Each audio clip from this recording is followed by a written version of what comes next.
Hello everyone, this is Amit Pandey. Welcome to our platform Doubtnut Bihar board. तो कैसे हैं आप लोग? बच्चा पार्टी मतलब काफ़ी बच्चे जो होते हैं वो क्या करते हैं भाई, 10th के बाद 11th में आते हैं और फिर यहाँ से क्या होता है 10th के बाद ना जो लाइक रियल जो ऑप्शंस होते हैं कि आपको फ्यूचर में क्या करना है ना, वहीं से जो होती है ना आपकी लाइफ डिसाइड हो जाती है कि आप इस पाथ पे जाओगे, इस पाथ पे जाओगे। तो यहाँ से 10th के बाद होना शुरू हो जाता है, यानी कि आपको 10th के बाद ना जो स्ट्रीम्स होती हैं वो चूज करनी होती हैं कि आप साइंस में जाना चाहते हो, है ना, क्या चाहिए आपको, मैथ्स चाहिए, बायो चाहिए, आपको कॉमर्स में जाना है, आर्ट्स में जाना है। तो यहाँ पे होता क्या है, ज्यादातर जो बच्चे होते हैं वो मैंने देखा है वो साइंस को ही चूज करते हैं, है ना, साइंस को ही प्रायोरिटी देते हैं। उन्हें ऐसा लगता है कि साइंस में ही सारे करियर्स हैं, बाकी सब तो बेकार है ना। उसके बाद क्या देखेंगे, उसके बाद सेकंड वो प्रायोरिटी देते हैं भाई कॉमर्स को, कि कॉमर्स कर लेंगे और कॉमर्स के बाद जो है सीए वीए सीएस वगैरह जो है ऑप्शन होते हैं, है ना। लेकिन आर्ट्स की हम बात करें तो भाई यहाँ पे एक स्टीरियोटाइप बना होता है आर्ट्स के लिए कि लड़के ले लेंगे तो बहुत ही इंसल्ट हो जाएगी, और लड़कियों को आर्ट्स के लिए बनाया गया है क्योंकि लड़कियों की तो शादी होके उन्हें घर जाना है। तो ये जो मेंटेलिटी है ना लोगों की, ये बहुत गलत बन चुकी है आजकल,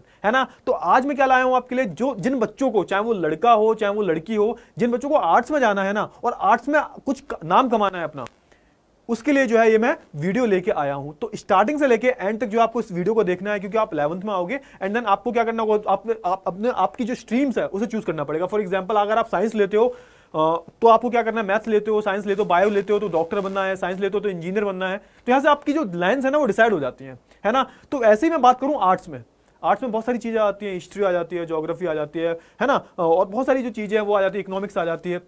ये जो सारी जो चीज़ें हैं बेटा, इनका स्कोप क्या है, तो यहाँ पे एक ऐसी मेंटेलिटी बना रखी है कोई स्कोप ही नहीं है ना। जो बच्चे लिद्दड़ होते हैं पढ़ने में वो आर्ट्स ले लेते हैं। ये सारी जो मेंटेलिटी है ये नहीं बनानी, स्टीरियोटाइप जो बना रखे हैं वो नहीं बनाने अपन को। तो आज मैं आपको बताऊंगा कि भाई आर्ट्स लेने के बाद क्या क्या करियर ऑप्शन है, उसके बारे में जो है मैं आज चर्चा करने वाला हूं, ठीक है ना। चलिए, तो सबसे पहले मैं बात करूं तो बेटा बीए प्रोग्राम। अब यहाँ पे बीए काफी बोरिंग लग रहा होगा, बीए बहुत ही नॉर्मल होता है, हर कोई कर लेता है बीए बिना पढ़ के।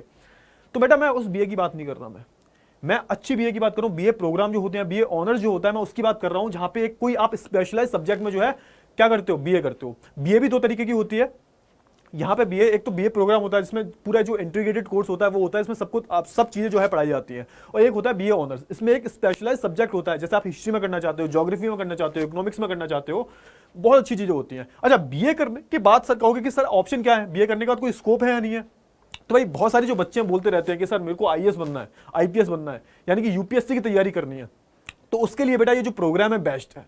क्यों? क्योंकि बेटा यूपीएससी की अगर मैं बात करूं, उसमें ज्यादातर आपने देखा हुआ इंजीनियर से घुसते हैं, लेकिन बेटा प्रायोरिटी किसे दी जाती है, तो सबसे पहले यूपीएससी में जो है आर्ट्स वाले बच्चों को प्रायोरिटी दी जाती है, सबसे ऊपर उन्हें रखा जाता है ना। तो यहां पे आप बीए प्रोग्राम करके आप भाई एक क्या कर सकते हो, आप सिविल सर्विसेज में जो है जा सकते हो।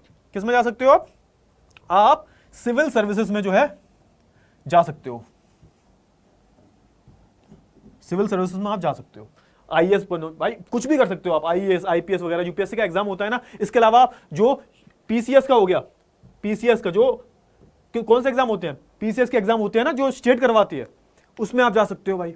और क्या कर सकते हो, एसएससी जो गवर्नमेंट एग्जाम है, एसएससी, बैंकिंग, इन सब में जो है आप आसानी से जो है पढ़ाई करके नौकरी प्राप्त कर सकते हो। अच्छा, इसके अलावा क्या कर सकते हैं भाई, जैसे कुछ मेरे जैसे लोग होते हैं ना, पढ़ाने का शौक होता है ना। जैसे मैं अपनी बात करूं, मैं कोई चीज अगर पढ़ता हूं तो उसे एक्सप्लेन करता हूं, ताकि क्या हो, ताकि मेरे को भी बहुत अच्छे से आ जाए, सामने वाले को भी समझ में आ जाए। तो यानी कि जिन बच्चों को टीचिंग का शौक है तो टीचिंग में भी जा सकते हैं, बीए करने के बाद वो बीएड वगैरह कर सकते हैं, है ना, पीजीटी टीजीटी वगैरह होती है, और टीचिंग लाइन में आके वो बहुत ज्यादा एक्सप्लोर कर सकते हैं। बेटा याद रखना, पैसा सबसे ज्यादा टीचिंग में होता है, पैसा बहुत है टीचिंग में। आपको अगर पैसे की कमाना है ना, तो ऐसा नहीं है कि इंजीनियर और डॉक्टर के पास ही पैसा होता है। भाई सबसे अमीर कौन होते हैं, सबसे अमीर टीचर ही होते हैं। अब ये मत समझना अमित भैया मेरे पास बिल्कुल नहीं है पैसा वैसा। रिसर्च में जा सकते हो भैया, किसी को ज्यादा ही रिसर्च करनी है, हिस्ट्री में रिसर्च करनी है, इकोनॉमिक्स में रिसर्च करनी है, तो क्या कर सकते हो आप इसके बाद मास्टर्स के लिए अप्लाई कर सकते हो, एमए के लिए, उसके बाद जो आप पीएचडी वगैरह भी कर सकते हो। और इसके बाद एक और प्रोग्राम होता है बहुत अच्छा, एक आपके पास ऑप्शन होता है कि बीए प्रोग्राम के बाद आप डायरेक्ट, जैसे दिल्ली से आप कर रहे हो, दिल्ली यूनिवर्सिटी से आप बीए कर रहे हो, तो यहाँ पे आप क्या कर सकते हो, direct MA in economics, MA in economics, इसका जो मास्टर्स प्रोग्राम होता है, इसका भी एक कदम आगे होता है, उसमें आप दाखिला ले सकते हो। अगर आपके अच्छे नंबर आते हैं तो आपका सीधा सिलेक्शन होता है एमए इन इकोनॉमिक्स में, है ना। दिल्ली स्कूल ऑफ इकोनॉमिक्स बहुत ही अच्छा, दुनिया का माना हुआ कॉलेज है। इसमें अगर आप इकोनॉमिक्स में कुछ करना चाहते हो तो भाई यहाँ पे जो प्लेसमेंट होते हैं 15 लाख 20 लाख तक के जो है हो जाते हैं आराम से, है ना। इसके बाद जो है कई सारे जो बच्चे होते हैं बाहर भी निकल जाते हैं रिसर्च करने के लिए और पीएचडी वगैरह करने के लिए। तो ये सब जो है ऑप्शन मिलते हैं आपको बीए करने के। उसके बाद जिन बच्चों को जो आर्ट्स में इंटरेस्ट है, जो आप पेंटिंग वगैरह में शौक रहता है, तो बीएफए कर सकते हैं, बैचलर ऑफ फाइन आर्ट, है ना। फाइन आर्ट्स में जो है यहाँ पे वो अपने करियर में एक्सप्लोर कर सकते हैं। जिन बच्चों की ड्राइंग बहुत अच्छी है, जो आर्ट में माहिर हैं, वो भी आराम से कर सकते हैं। और भाई जिन बच्चों को वकालत करने का बहुत शौक है ना, जो आर्ग्यूमेंट को बहुत अच्छे से हैंडल कर लेते हैं, है ना, तो यहाँ पे जो है ऑप्शन नंबर 3 बहुत अच्छा है एलएलबी का। एलएलबी का भी प्रोग्राम होता है, बीए एलएलबी करके जो प्रोग्राम होता है, 3 साल का प्रोग्राम होता है, 2 साल की ट्रेनिंग होती है, पूरा 5 साल का प्रोग्राम होता है। उसके बाद जो आप वकील बन जाओगे भाई, है ना, उसके बाद आप क्या कर सकते हो भाई, हाई कोर्ट सुप्रीम कोर्ट के जो है वकील बन सकते हो।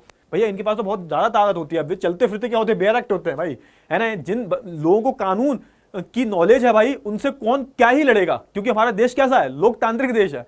जिन लोगों को कानून पता है तो उससे कोई उलझ ही नहीं सकता।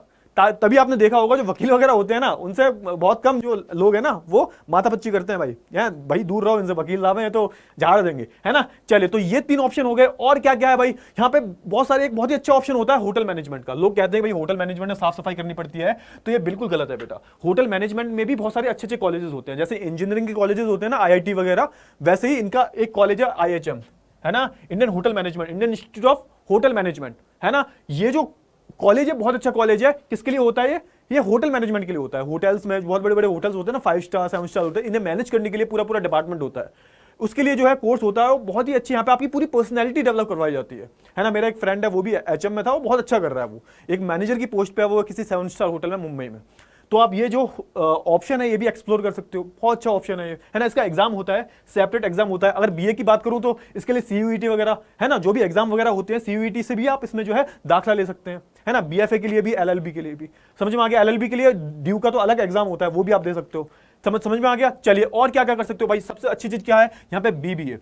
जिन बच्चों को बिजनेस में जाना है, बिजनेस में जाना है, वो क्या कर सकते हैं, बैचलर ऑफ बिजनेस एडमिनिस्ट्रेशन या फिर masters of business administration, BBA और एमबीए कर सकते हैं। बीबीए करना, उसके बाद क्या होगी, उसके बाद एमबीए होगी, है ना। जिन्हें बिजनेस में एक्सप्लोर करना है, बिजनेस को मैनेज करना है, किसी भी कंपनी में, कंपनी को चलाने के लिए भाई मैनेजर्स की जरूरत पड़ती है, तो आप जो है बीबीए भी इससे कर सकते हो। और इसके बाद जो है हायर डिग्री के लिए मास्टर्स भी कर सकते हो, एमबीए भी कर सकते हो, है ना। तो वो बीए क्या हो जाता है, बीए मतलब बैचलर क्या होता है, मतलब जो उसके बाद 12th के बाद होता है। बैचलर के बाद क्या होती है, मास्टर्स होती है। तो पहले आप बीबीए करोगे, उसके बाद एमबीए करोगे, ऐसे ही आप पहले बीए करोगे, उसके बाद एमए करोगे, ठीक है। ये काफी हायर एजुकेशन हो जाती है, समझ में आ गया। चलिए, आप बीसीए भी कर सकते हो। जिन बच्चों को भाई कंप्यूटर में थोड़ा इंटरेस्ट है, कंप्यूटर में इंटरेस्ट है, कोडिंग वगैरह में इंटरेस्ट है, उन्होंने आर्ट्स ले ली है, तो आप बीसीए भी कर सकते हो। बीसी के बाद अगर आपको अच्छी कमाई करनी है तो एमसीए भी कर सकते हो भाई। एमसीए में तो बहुत स्कोप है। इसके बाद आप सॉफ्टवेयर डेवलपर वगैरह जो है कुछ भी बन सकते हो। अच्छा, इसके अलावा बहुत सारे डिप्लोमा कोर्सेज हैं बेटा, बहुत सारे जो है डिप्लोमा कोर्सेज हैं, वो कर सकते हो। जैसे आप डिजिटल मार्केटिंग का डिप्लोमा कर सकते हो,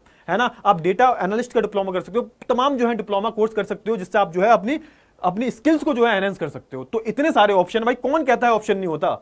थोड़ा सा एक्सप्लोर करो भाई, एक चीज में जो है अपने आप को माहिर बना लो। भैया पैसा तो सब में ही निकलता है, बस आपको क्या है, आपको थोड़ा सा हार्डवर्क करना पड़ेगा। उसके बाद जो है पैसा तो हर करियर से निकलता है भाई, है ना। चलिए, तो इसी के साथ जो है मैं क्या करता हूं, अपने इस सेशन का एंड करता हूं। आई होप आपको काफी वैल्यूएबल कंटेंट लगा होगा, और लगा हो तो लाइक करना, शेयर करना, है ना। चलिए, और वैसे भी आपके एग्जाम आने वाले हैं, तो अच्छे से जो है मेहनत करो, ठीक है ना। चलिए, तो मिलेंगे हम अगले सेशन में, तब तक के लिए अपना ध्यान रखिए। Good bye, take care.